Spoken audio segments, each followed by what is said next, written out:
नहमदुहु व नुसल्ली व नुसल्लिम अला रसूलिहिल करीम अम्मा बाद फ़अऊज़ु बिल्लाहि मिनश शैतानिर रजीम बिस्मिल्लाहिर रहमानिर रहीम।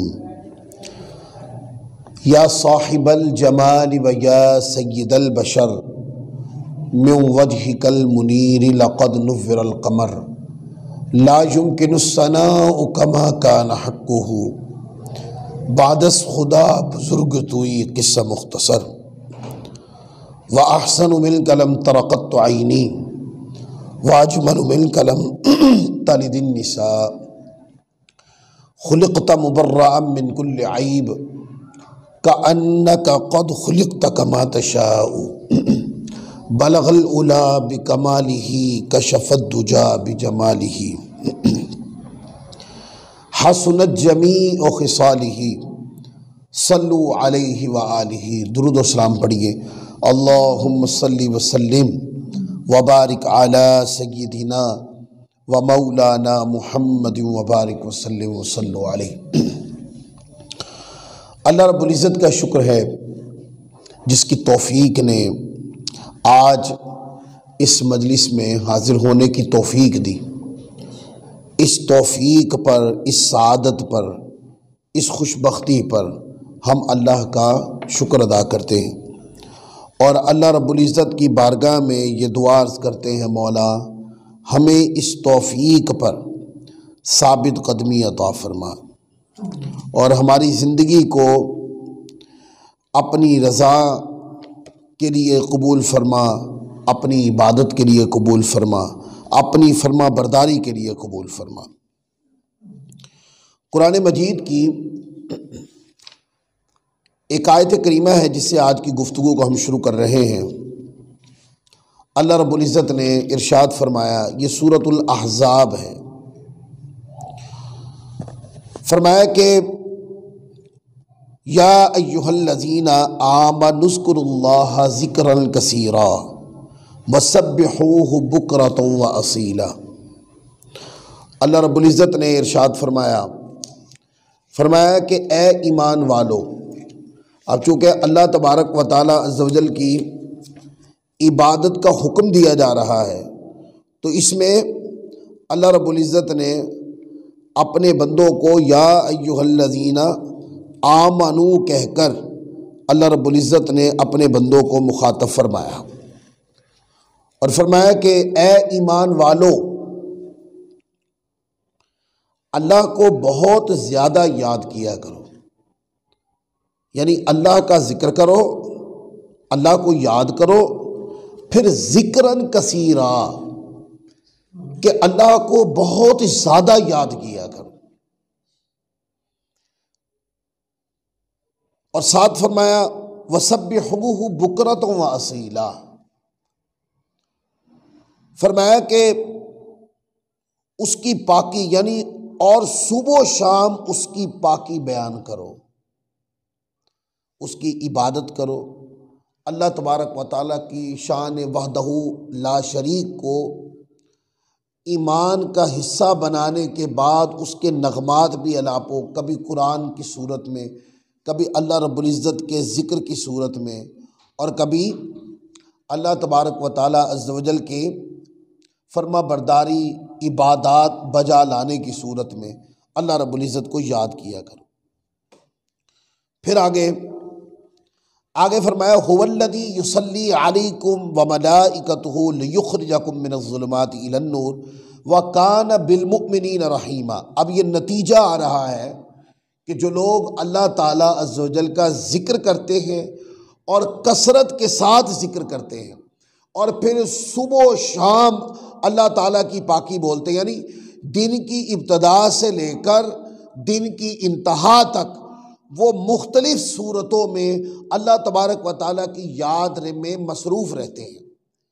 फरमाया वही अल्लाह है जो तुम पर रहमत भेजता है और उसके फरिश्ते तुम्हारे लिए दुआ करते हैं ताकि वो तुम्हें अंधेरों से उजाले की तरफ निकाले और वो मुसलमानों पे बड़ा मेहरबान है।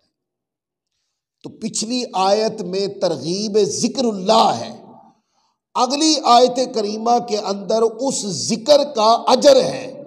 फरमाया कि जो अल्लाह का जिक्र करते हैं, कसरत के साथ जिक्र करते हैं, अल्लाह फरमाता है कि मैं उन पर रहमत भेजता हूँ। हुवल्लज़ी युसल्ली, मैं उन पर रहमत भेजता हूँ। व मलाइकतहू, और सारे फरिश्ते उस पर रहमत भेजते हैं, यानी दुआए रहमत करते हैं उसके लिए। और फिर फरमाया कि तीसरा इनाम उसको ये मिलता है कि अल्लाह ताला फरमाता है इसलिए रहमत भेजता हूँ ताकि अल्लाह ताला वो तुम्हें अंधेरों से उजाले की तरफ निकाले, और वो मुसलमानों पे बड़ा मेहरबान है। लिहाजा जो लोग कसरत के साथ अल्लाह का जिक्र करते हैं, अल्लाह को याद करते हैं, वो सूरत कोई भी हो सकती है।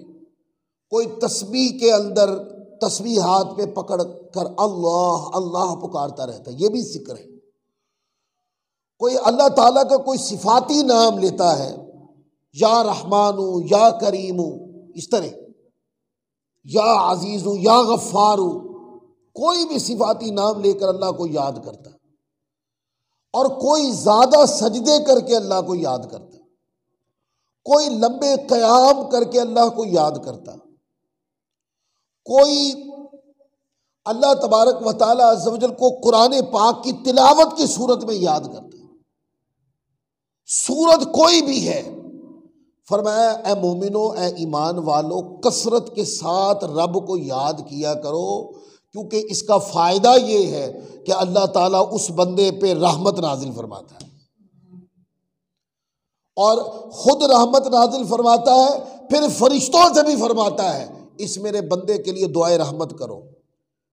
तो फिर अल्लाह रहमत नाजिल फरमाता है और फरिश्तों से फरमाता है कि तुम मुझसे इस बंदे के लिए तलब रहमत करो। फरिश्ते दुआ करते हैं, मौला इस बंदे पे अपनी मजीद रहमत नाजिल फरमा, जो तूने अपनी शयान शान भेजी है, ए मौला वो करम बहुत बड़ा है, पर मौला मजीद और अजमत और शान और रहमत नाजिल फरमा। ये नतीजा किसका है? अल्लाह का जिक्र करने की, और अल्लाह के जिक्र को कसरत के साथ करने का नतीजा ये है कि अल्लाह ताला रहमत नाजिल फरमाता है, और फरिश्तों से भी दुआए रहमत करवा के फिर भी रहमत नाजिल फरमाता है। ये दोहरा इनाम हो गया। फिर कहा इसका एक इनाम और भी है, वो क्या है? जो कसरत के साथ अल्लाह का जिक्र करते हैं और सुबह और शाम को अल्लाह की पाकी बयान करते हैं, फरमाया अल्लाह ताला अंधेरों से उजाले की तरफ उन लोगों को निकाल देता है, और वो मुसलमानों पे बड़ा मेहरबान है। यानी कि गुनाह के अंधेरों से अल्लाह ताला नेकी के उजालों की तरफ निकाल दे। अब अगर कोई बंदा चाहे, ये वजीफा भी है, अगर कोई बंदा चाहे कि मैं गुनाह के दलदल से निकल कर नेकी के उजाले की तरफ आ जाऊं, तो क्या है? फरमाया फिर कसरत के साथ जिक्र करो। किसका? अल्लाह का जिक्र करो, सुबह शाम करो, तस्बीह पे कर लो, कुरान पाक की सूरत में कर लो, इसी तरीके से लंबे क़याम करके कर लो, लंबे सजदे करके कर लो, कसरत नवाफिल के साथ कर लो। किसी तरीके से ए लोगों अल्लाह के जिक्र की कसरत करने वाले लोगों में शामिल हो जाओ। जब तुम शामिल हो जाओगे तो खुदा की रहमत का इस्तेहकाक पाओगे, और फरिश्ते भी कि जो एक बेगुनाह मखलूक है, फरिश्ते बेऐब होते हैं, बेनक्स होते हैं, वो बेऐब और बेनक्स मखलूक जो है वो उस बंदे के लिए, यानी जाकिर इल्लाह बंदे के लिए अल्लाह की बारगाह में दुआएं करती है, ऐ मौला इस पर मजीद रहमत नाजिल फरमा। अब आप गौर करें ना, बंदे किसी नेक बंदे को देखते हैं तो कहते हैं कि मेरे लिए दुआ कीजिएगा, कहते हैं कि नहीं ऐसा?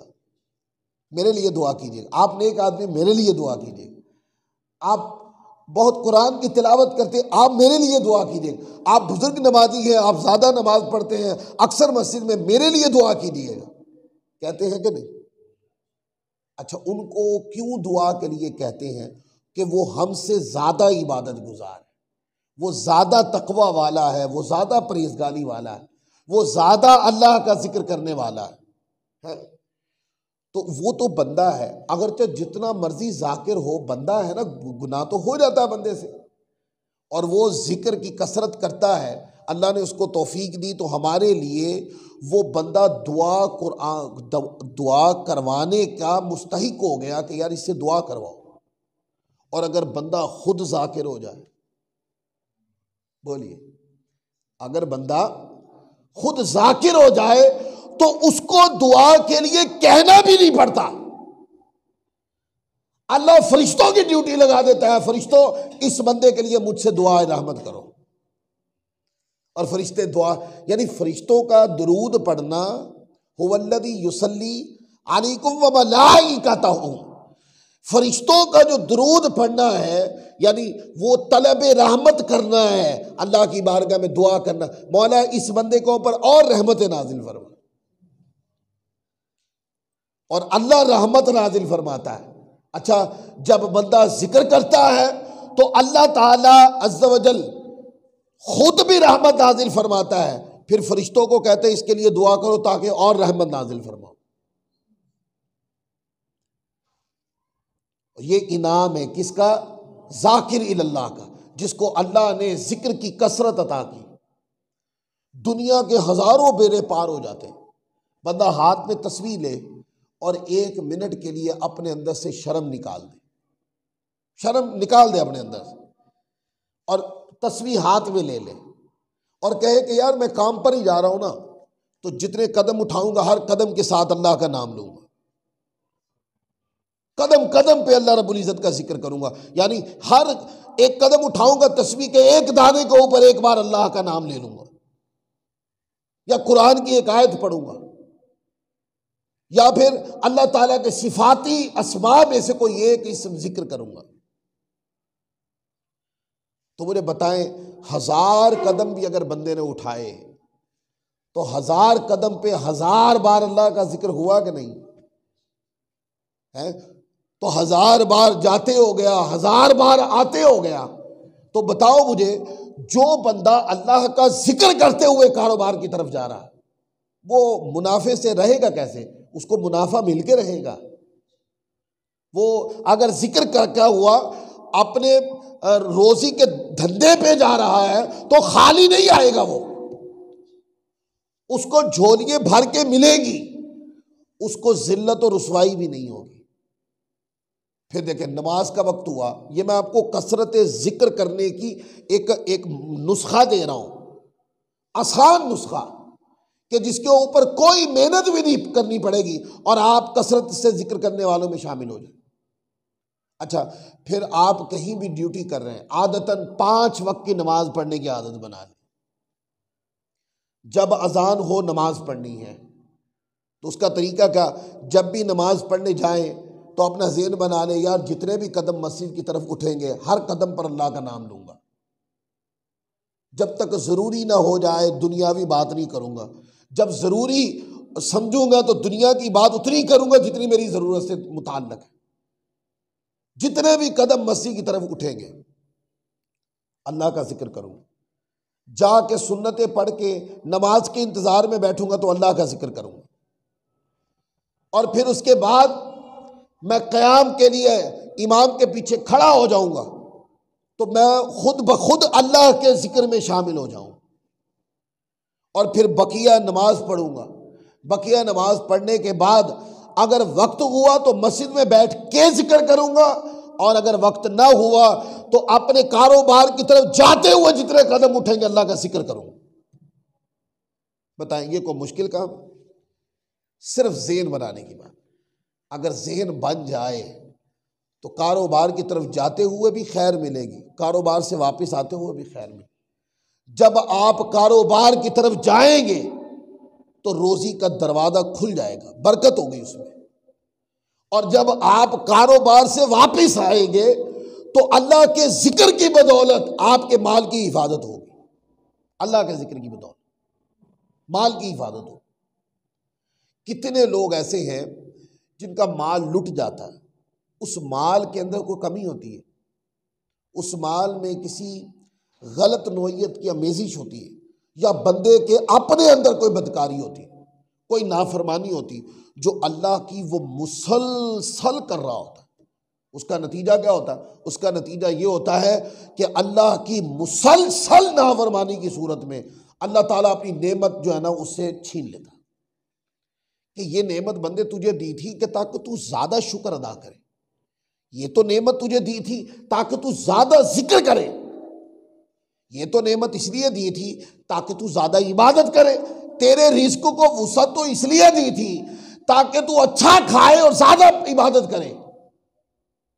तूने अच्छा खाकर नाफरमानी का दरवाजा खोल दिया, वो नेमत छिन जाती।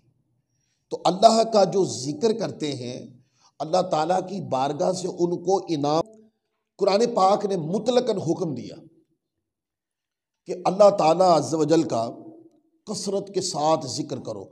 अब जिक्र की मैंने सूरतें बता दी, तस्बीह पर अल्लाह का नाम जिक्र करना, कुरान पाक की कसरत के साथ तिलावत करना, ये सारी चीज़ें जिक्र के अंदर आती, सारी चीज़ें जिक्र के अंदर आती। फिर आप इसी तरीके से आप लंबा क़याम करना, नमाज पढ़ना, ज़्यादा कसरत दुरूद करना, ये सारी चीज़ें कसरत के साथ जिक्र में आती। अल्लाह फरमाता है कसरत के साथ जिक्र करो, जितना भी कर सकते हो जिक्र करो। अगर एक मिसाल है, कोई बंदा चलते फिरते वो उसने ये आयत करीमा पढ़ी और चलते फिरते वो अल्लाह ताला का जिक्र करने लगा और तस्बीह उसने हाथ में ले ली, क्या मैं उस बंदे से जाके पूछूंगा कि ये जो तुम चलते फिरते जिक्र कर रहे हो ये किसी हदीस में आया है? ये पूछूंगा मैं उससे? नहीं। क्या कहेंगे?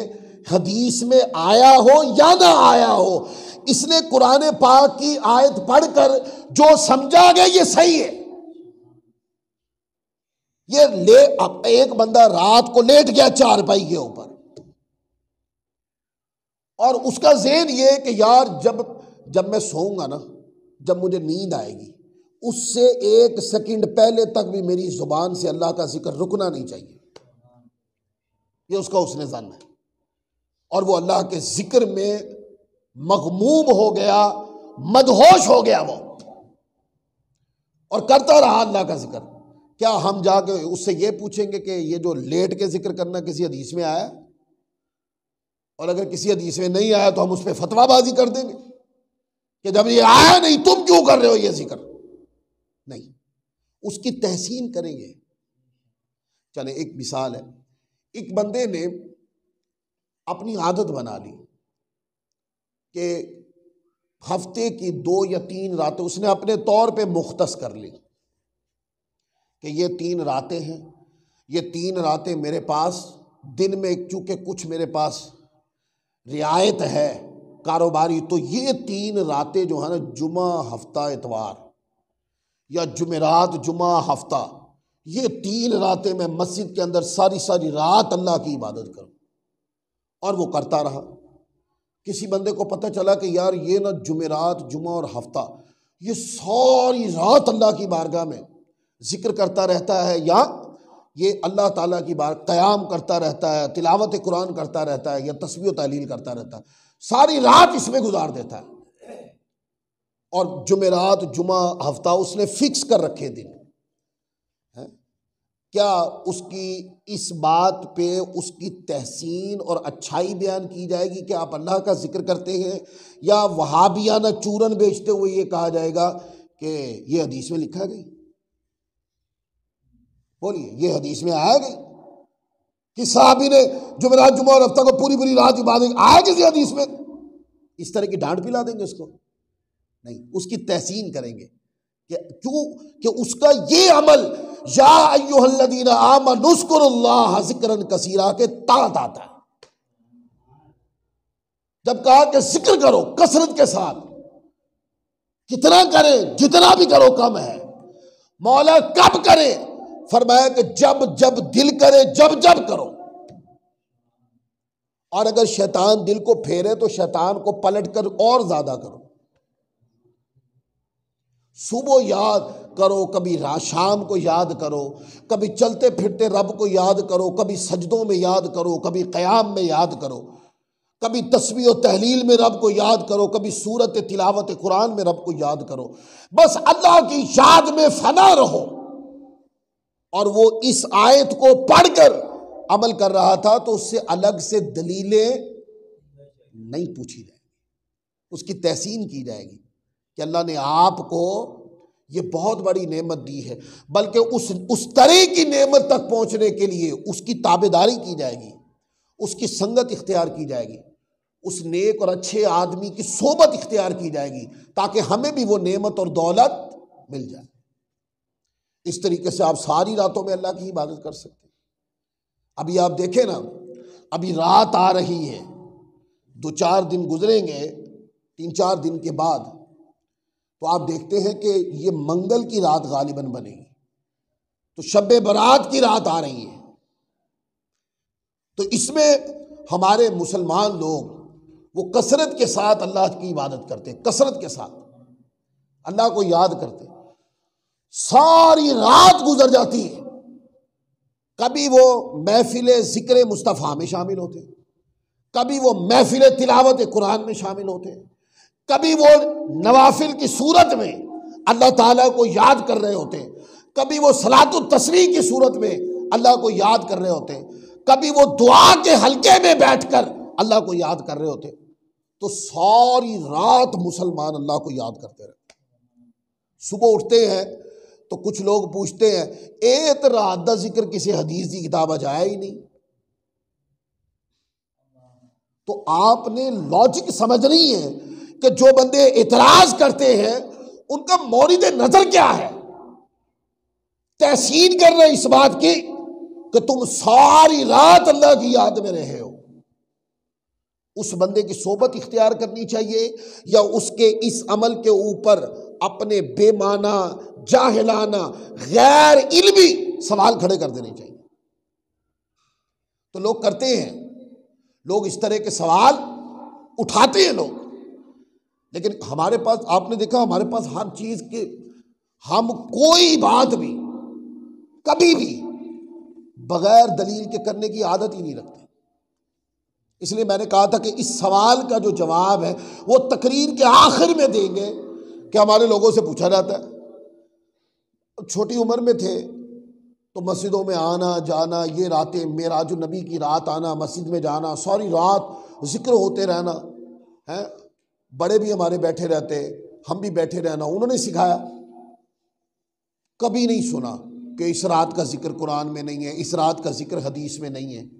ये अब आके पता चल रहा है कि किस बंदे के अंदर किस किस तरह के इतराज़ात छुपे हुए हैं। आहिस्ता आहिस्ता जब बंदे फटते हैं ना, फिर इतराज़ात निकलते हैं। ये कहा ना कि इसका जिक्र किसी हदीस की किताब में नहीं है, यही कहा ना। मैं आपके सामने हदीसें पढ़ता हूँ, फिर आप मुझे बताइएगा कि इसका जिक्र हदीस पाक में है कि नहीं। अच्छा, फिर वो आगे जो इतराज़ात निकालते वो भी बताऊंगा आपको। ये एक पक्का ठक्का इतराज है।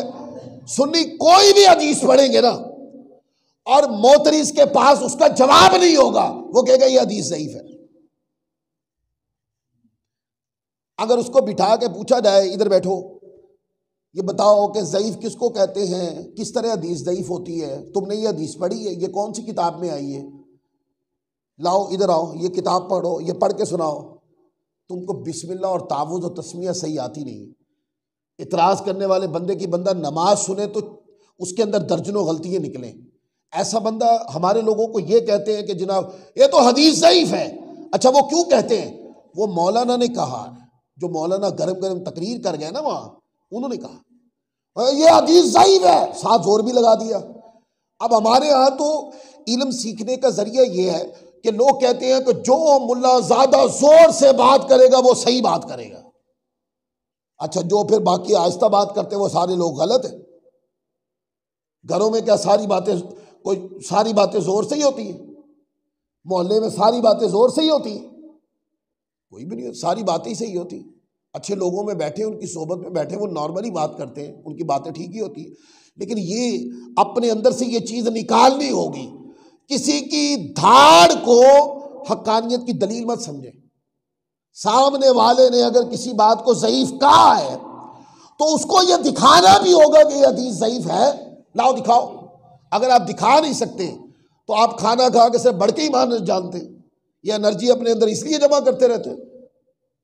पहली हदीस पढ़ रहा हूं हुजूर अलैहिस्सलाम की, जिसके अंदर ये जिक्र आएगा 15 शबानुल मौसम की रात का। और सियासित्ता के अंदर आइम्मा ने अबवाब बांधे हैं, अबवाब। ऊपर लिखा है 15 शबानुल मौसम का बाब और नीचे हदीस लिखी है 15 शबानुल मौसम। पहली रिवायत है, यह हजरत मुआज बिन जबल रदियल्लाहु ताला अन्हु, यह हुजूर अलैहिस्सलाम के सहाबी हैं। इस रिवायत को इमाम मक़दसी रहमतुल्लाह अलैह ने भी लिखा, इस रिवायत को अल्लामा इब्न असाकिर ने भी लिखा, इब्नुल जौज़ी ने लिखा और कई आइम्मा ने इस रिवायत को अपनी किताब के अंदर दर्ज किया। हज़रत मुआज़ बिन जबल रदियल्लाहु ताला अन्हु ये हुजूर के सहाबी हैं। वो रिवायत करते हैं कि रसूल पाक सल्लल्लाहु अलैहि वसल्लम ने इरशाद फरमाया, जिसने 5 रातों को जिंदा किया, यानी इबादत की उस रात में, वो जागता रहा, अल्लाह को याद करता रहा। 5 रातों को जिसने जिंदा किया उसके लिए जन्नत वाजिब हो गई। उसमें पहली रात फरमाया ये कुल 5 रातों को जिंदा किया, उसके लिए जन्नत वाजिब हो गई। तो ये रातें 8 ज़िलहिज्जा की रात 1, उसके बाद आरफा की रात 2, ईद उल फितर की 3, ईद उद दुहा की 4 और आगे फरमाया 15 शाबानुल मुअज़्ज़म शब्बे बरात की रात। अच्छा, फिर कहते हैं ये तो हदीस ज़ईफ है। और भाई आपके मसलक में कोई गंडा आइयाँ हुई ने, हमारे यहाँ फजीलत की बात साबित करने के लिए ज़ईफ हदीस भी चल जाती है। हम कोई अकीदा थोड़ी साबित कर रहे हैं, कोई नजरिया थोड़ी साबित कर रहे हैं, हम तो फजीलत की बात कर रहे हैं। अल्लाह की इबादत ज्यादा करनी चाहिए, हम तो इसकी बात कर रहे हैं। इसलिए हदीस ज़ईफ भी होती तो चल जाती। फिर आगे हजरत किरदूस रदियल्लाहु ताला अन्हु से रिवायत है,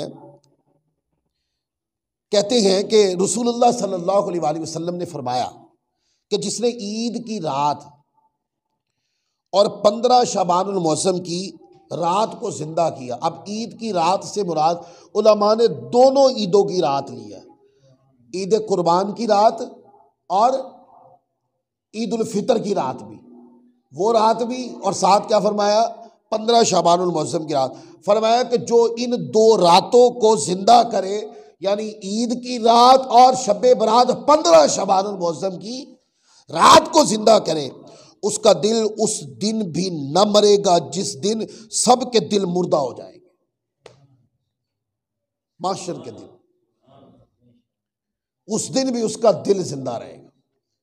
इसकी बदौलत अल्लाह ताला कल्ब की जाविदानी अता फरमाता है। फिर आगे देखें, हदीस है कंजुल उम्माल के अंदर इमाम हिंदी रहमतुल्लाह अलैह इस हदीस को लाए, फरमाते हैं कि 4 रातें अपने दिनों की तरह और दिन अपनी रातों की तरह हैं। 4 अल्लाह ताला इनमें बराअत यानी छुटकारा तकसीम करता है, मगफिरत तकसीम करता है। गुनाहगारों को अजाब से रिहाई अता फरमाता है और इनमें अल्लाह ताला अमल करने वालों को बहुत ज्यादा सवाब अता फरमाता है। उनमें लैलतुल क़द्र उसका दिन, अरफा की रात उसका दिन, 15 शबानुल मुअज़्ज़म शब्बे बरात की रात और उसका दिन, और फिर कहा कि जुमा और उसका दिन।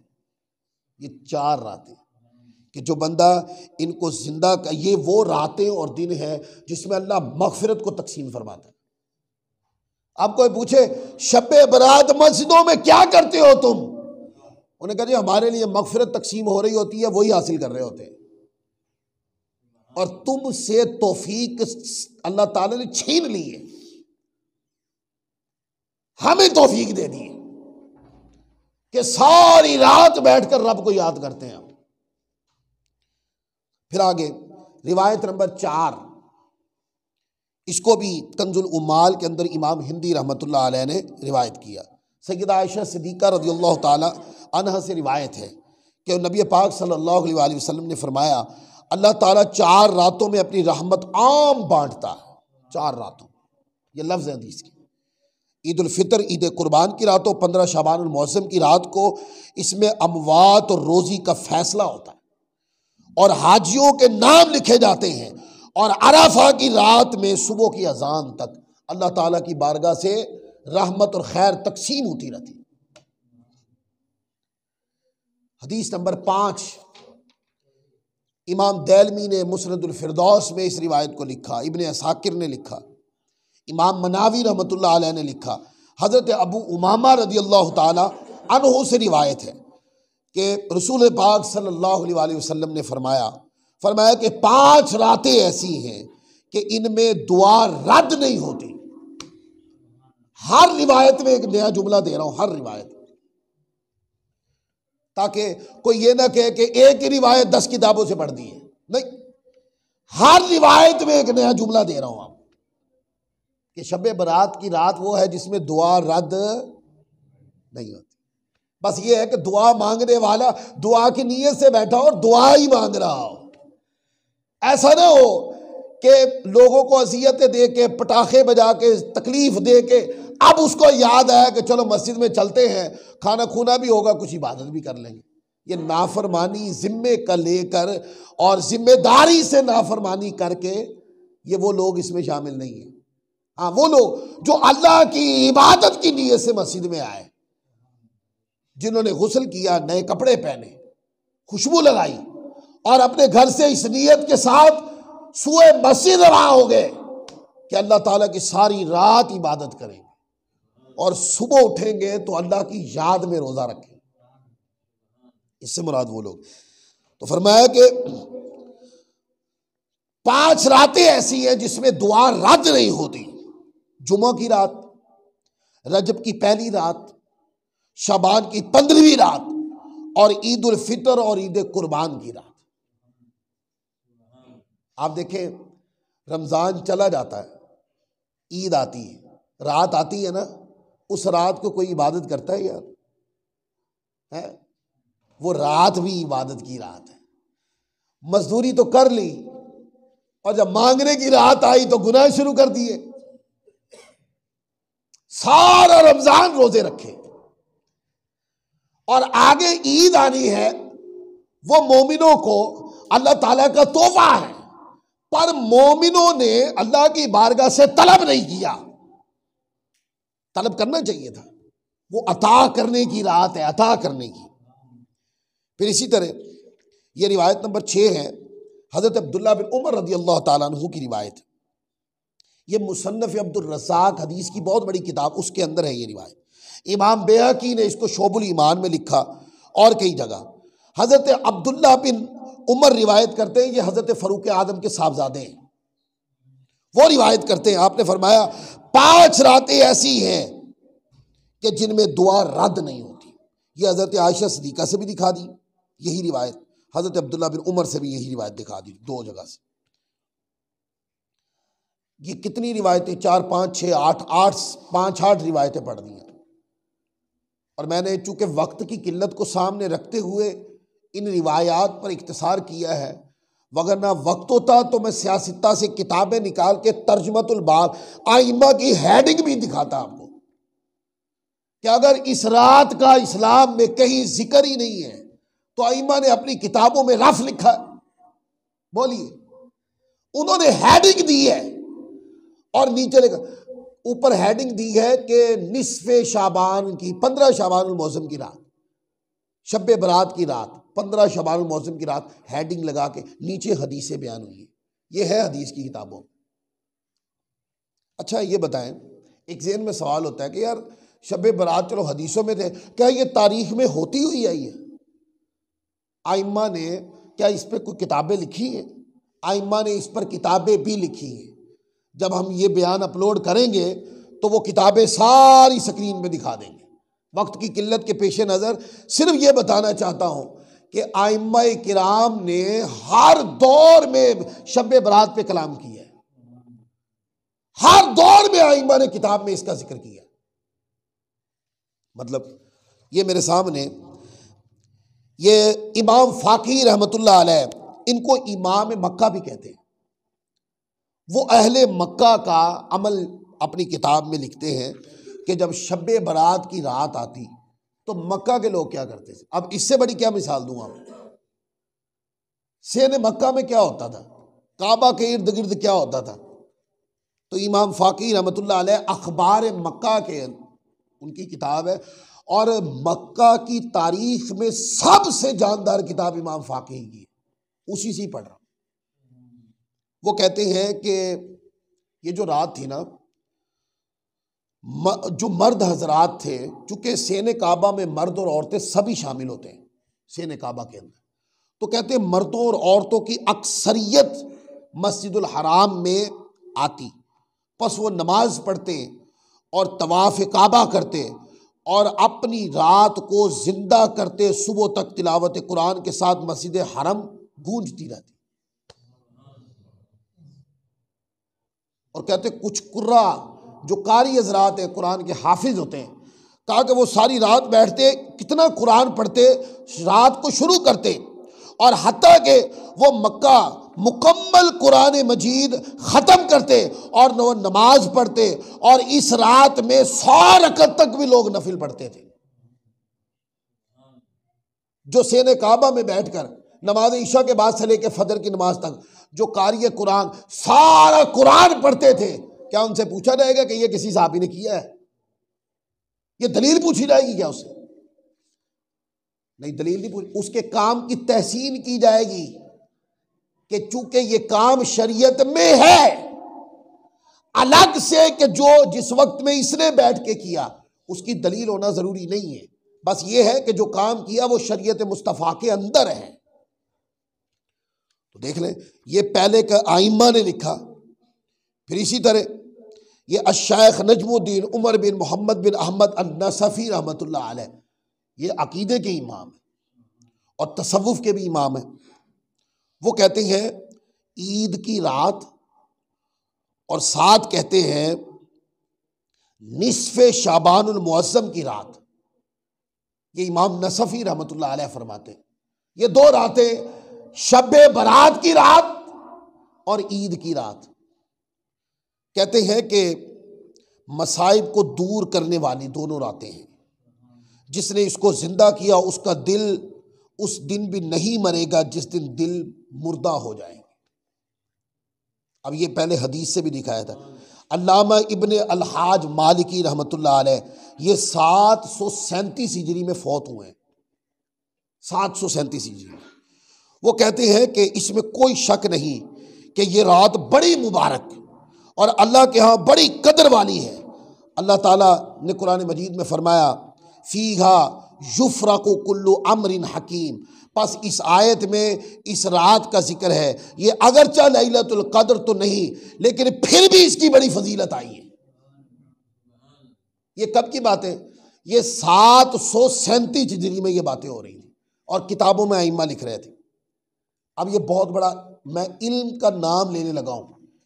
अश-शेख अल इमाम तकीउद्दीन सुब्की रहमतुल्लाह अलैह, जो लोग हदीस और उसूल हदीस को पढ़ते हैं उनको पता है ये कौन है।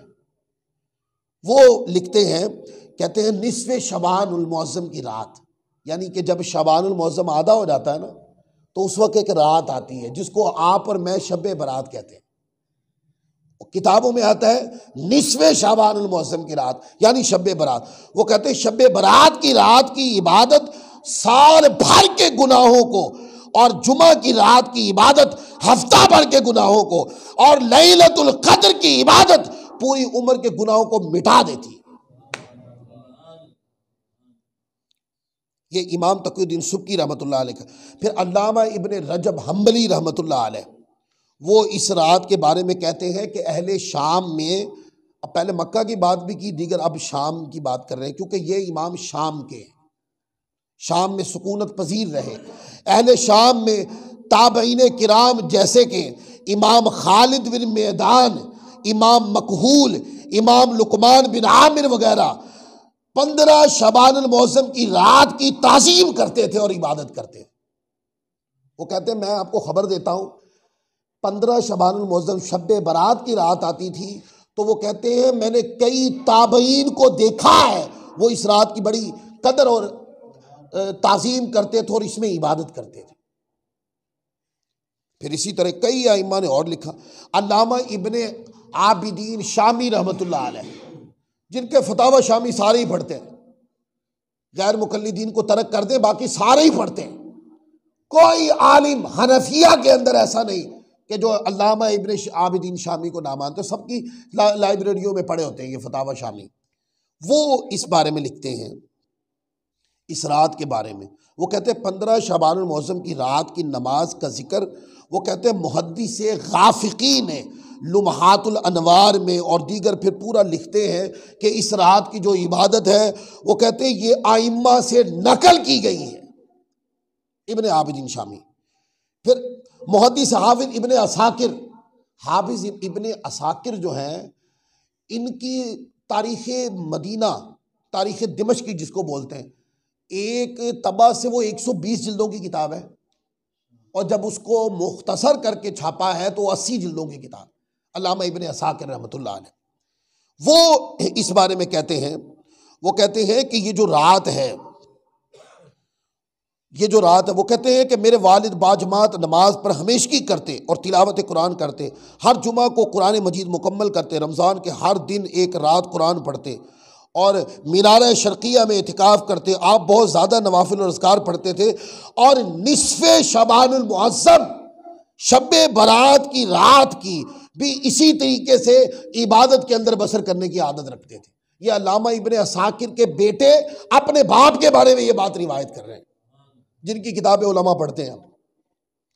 फिर इसी तरह मुहद्दिस मोहम्मद बिन अहमद कुदामा हम्बली रहमतुल्लाह अलैह, मक़दसी भी इनको कहते हैं, ये फ़िक़ह हनाबिला के बहुत बड़े चोटी के इमाम हैं, इनको सारे आइम्मा पढ़ते हैं।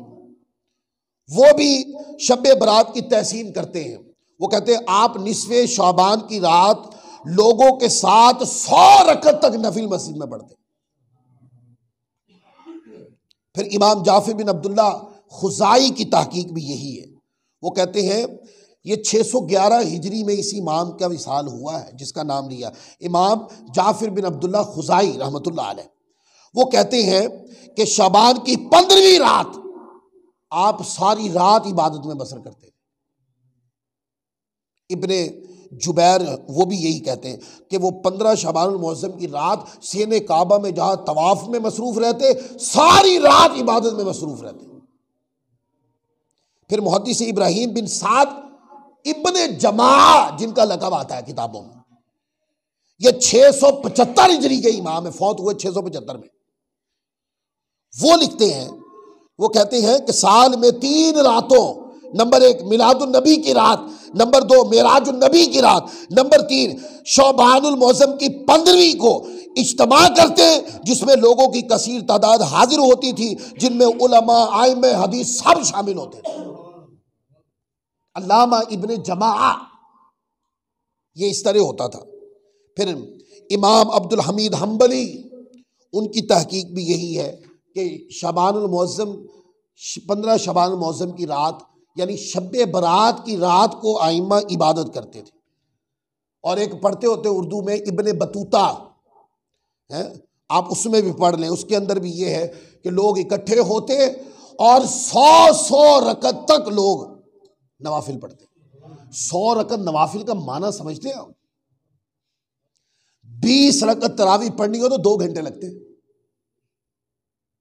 100 रकत पढ़ने वाला बंदा यानी कम अज कम वो 6-6 घंटे खड़े होकर अल्लाह की बारगाह में क़याम करते। उस वक्त ये रिवाज नहीं था ना, एक किते हदीस चाहे ऐहो जी, इस तरह के लोग नहीं थे ना, वहाँ संजीदा लोग थे, इल्म वाले, पढ़े लिखे, इल्म को दयानतदारी से पढ़ने वाले लोग थे। और इस तरह के लोग नहीं थे कि जो चीज आपके मसलक के खिलाफ है कहना ये तो ज़ईफ है हदीस, ये तो कहीं आई नहीं है। भाई जो आप नहीं मानते वो कहीं भी नहीं आई होगी। ये हमारे लोगों को भटकाने के लिए दोस्तों ऐसा किया जाता है। कभी भी इस तरह की भड़क सुनकर परेशान ना हुआ करें। मैं अक्सर कहता हूं कौन सा एतराज है जिसका जवाब उलमा अहले सुन्नत के पास नहीं है? कौन सा एतराज है? हर एतराज का जवाब रखते हैं, पर किसी का एतराज सुनकर जहन नहीं बनाना। एतराज सुनना है, फिर उसका जवाब किसी आलिम से लेना है।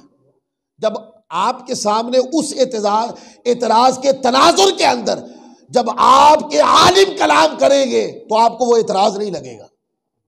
वो एतराज चूंकि उसकी जुबान से निकल रहा है, इस वजह से एक हवाला कोट कर दूं फिर बात को खत्म कर दूं। और ये इतना ताबड़तोड़ हवाला है, दयानतदारी से अगर आप इसको पढ़ने वाले पढ़ें तो ये काफी है। अल्लामा इब्ने तैमिया ये गैर मुकल्लिदीन के हाँ बहुत माने जाने वाली शख्स है, बहुत माने जाने, यानी कि जैसे हमारे यहाँ इमाम आज़म अबू हनीफा रहमतुल्लाह अलैह को माना जाता है ना, गैर मुकल्लिदीन के हाँ अल्लामा इब्ने तैमिया को ऐसे माना जाता है। अब समझ तो आई गई होगी। तो ये उनका हवाला कोट कर रहा हूं। उनकी किताब है, बहुत बड़ी किताब, 40-45 जिल्दों की, वो रखी है हमारी लाइब्रेरी में। उसके अंदर लिखा हुआ है 40-45-50 जिल्दों तक भी वो छपी है। तो उसकी जिल्द नंबर 23 उठाकर सफा नंबर 65 उठाएं। जरा सोचे तो आपके इमाम ने क्या लिखा शब बरात के बारे में। अल्लामा इब्ने तैमिया कहते हैं, एक सवाल का जवाब देते हुए वो कहते हैं, यानी इब्ने तैमिया से निस्फे शबान की नमाज के बारे पूछा गया कि शब बरात जिसको हम कहते हैं निस्फ शाबानुल मुअज़्ज़म की रात, इबादत के बारे में। तो वो पता कहता, बस उसने जवाब दिया कि जब कोई आदमी निस्फ शाबान यानी कि शब बरात की रात तन्हा या ख़ास जमात के साथ नमाज पढ़ता है जैसा कि असलाफ में से एक गिरोह करता था, तो ये अच्छा है। कमाल हो गई। आपके बड़े से बड़े इमाम, आपका पूरा इल्मी स्ट्रक्चर जो है, पूरा मीनार इल्म का अल्लामा इब्ने तैमिया पे खड़ा है, आपका फतवा उनके खिलाफ है। क्या बात है। फतवा सुन्नियों के मजहब पे उन्होंने दे दिया, इमाम वो आपके हैं, फिर भी आपको सुन्नियों के मजहब पे एतराज है। तो देख ले मैंने कितने हवाले कोट कर दिए। अभी वो बात रहती थी कि जो उनके एतराज़ है उनके जवाब। अब मेरे पास वक्त नहीं, लेकिन मैंने ये आपको बयान सिर्फ इस वजह से किया, कभी भी किसी बंदे की बात सुनकर घबराहट का शिकार न हुआ करें। हमारे लोग घबराहट का शिकार हो जाते हैं और झट से फैसला कर देते हैं, सानू तो मौलविया ने दसिया ही नहीं। आपने कब पूछा कब है भाई? आप किसी आलिम के पास कब बैठे हैं? आपने किसी आलिम की कभी सोबत इख्तियार की है? कितना अरसा की है? कितनी देर बैठते रहे? अगर आप बैठते होते तो ये नौबत ना आती। और अगर किसी के सवाल ने आपके दिमाग के अंदर कोई सवाल खड़ा कर दिया है तो आप किसी आलिम से जाके पूछे तो सही, आपको तसल्ली बख्श जवाब ऐसा देंगे कि तसल्ली बख्श जवाब सुनने के बाद वो सवाल जो है ना आपके दिमाग में सवाल नहीं रहेगा। तो जब भी कोई सवाल पूछे, अगर तो आपके पास उसका बाकायदा जवाब किसी आलिम से सीखा हुआ है तो दे दें, और अगर नहीं है तो आप पूछें कि मैं किसी अपने आलिम से पूछ के बताऊंगा। फिर जब आप अपने आलिम से पूछेंगे तो आपको पता चलेगा कि आपका मज़हब कितना हक और सच है। अल्लाह ताला हम सबको अमल की तौफीक अता फरमाए।